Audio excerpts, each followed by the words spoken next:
बिस्मिल्लाहिर्रहमानिर्रहीम। अस्सलाम वालेकुम नाज़रीन, उम्मीद करता हूँ कि सब खैरियत से होंगे। हम आपके साथ अपनी रिसर्च की हुई आज़मूदा वीडियोस शेयर करते हैं।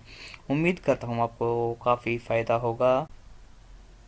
हमारी वीडियो देखने के लिए हमारे चैनल को सब्सक्राइब करें और ज़्यादा से ज़्यादा शेयर करें, लाइक्स करें, सवाल करें और जवाब के लिए कमेंट्स करें। इंशाल्लाह हमारी वीडियोज़ आपके लिए काफ़ी कारआमद साबित होंगी। नाज़रीन, आज मैं आपके लिए एक बहुत ही पेचीदा बीमारी का इलाज लेके आया हूँ, जिसके बारे में लोग डॉक्टर के पास जाने में शर्म महसूस करते हैं, लेकिन इसमें कोई भी शर्माने वाली बात नहीं, क्योंकि पेशाब की जलन होना भी बाकी बीमारियों की तरह एक बीमारी है जिसका इलाज बहुत ज़रूरी है। अगर ना किया जाए तो मसला बिगड़ सकता है। तो इस सिलसिले में एक बहुत ही आसान टोटका लेकर आया हूँ, जिसके इस्तेमाल से आप बिल्कुल ठीक हो जाएंगे। टोटका बताने से पहले इसकी वजूहत बयान कर दूँ।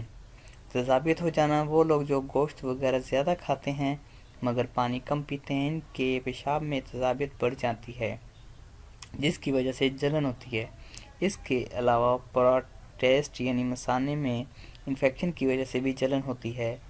पेशाब के साथ भी खून खारिज होता है, लेकिन कभी कभी बाद में, लेकिन ये वजह पथरी की भी हो सकती है। इसलिए अगर पेशाब में जलन हो तो पानी का ज़्यादा से ज़्यादा इस्तेमाल करें और ये टोटका भी करें।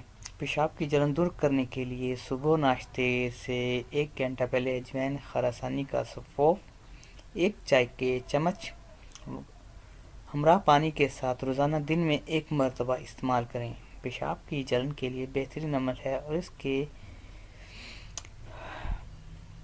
और इसे इसी वक्त तक इस्तेमाल करें जब तक तकलीफ़ दूर ना हो जाए। इसके अलावा चटपटी एशिया खाना बंद कर दें जब तक जलन दूर नहीं होती।